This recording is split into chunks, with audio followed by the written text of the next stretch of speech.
todo ka. Color blue and green. So bandit has a white neck and face striped with small red feathers. And also bandit's scientific name is Aracoraptorus. Now say hi to everyone, bandit. Hi! Other side. Like this. Now up next with treasure mix, we have our blue and gold macaw Goldie. Now as you can see, Goldie has a beautiful shade of blue on its back and yellow on its belly and inner side wings. Also, its sides and feet are solid black. So here you see. So later now, nice and let's see Goldie. And Goldie's scientific name is Araarauna. Now lastly, here with me is our cactus parrot red. A cactus parrot are very unusual in a family that's because of their extreme sexual dimorphism, meaning you can easily distinguish between female and male cactus parrot. So red right here is a female cactus parrot.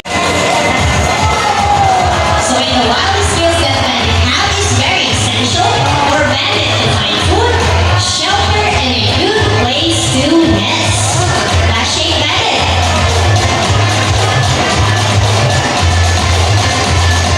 There you go, intelligent right? A round of applause for bandit. So if you think Goldie can find a hidden object that we need here, you can do it, Goldie. Alright, Goldie, find us the hidden object. Goldie searching, scanning each cup, using her psychic powers, and she found it. A round of applause for our psychic bird, Goldie. Snow picks up number 1. So is the first number correct? Alright, Snow, give us the second number.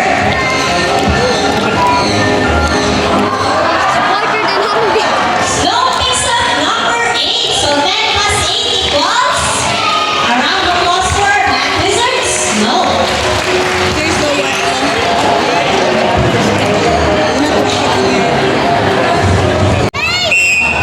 So Brahminic height is scientifically known as Indus.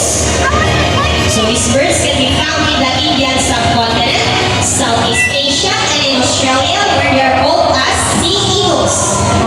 So here in the Philippines, they are called as manok or lawi, especially in the Visayan region. Now, king Amir prefers their habitat called wetlands.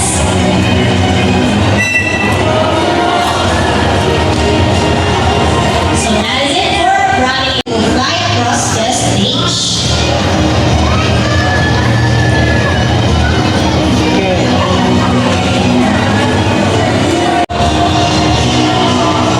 So that is it for our Philippine serpent eagle Freddy.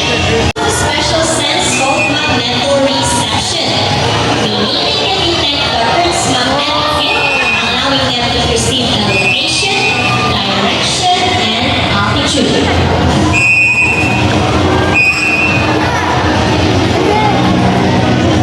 Struggling because of pollution and improper waste management.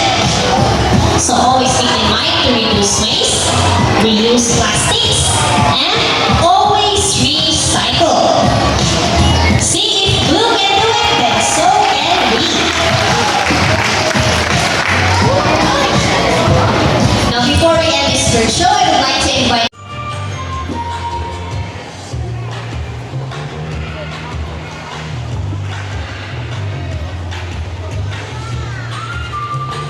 blue.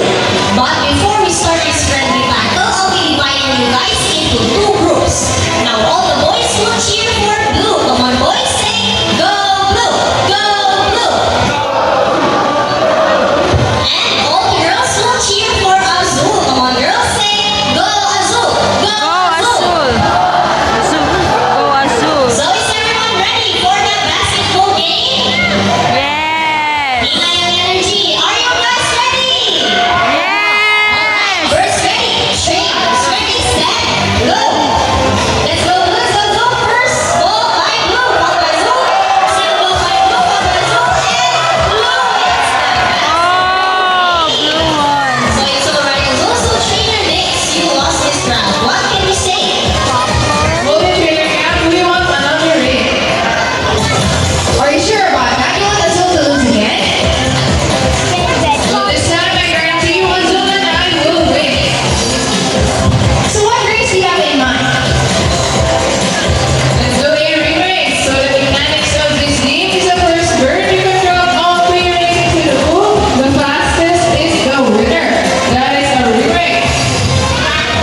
Azul is smart.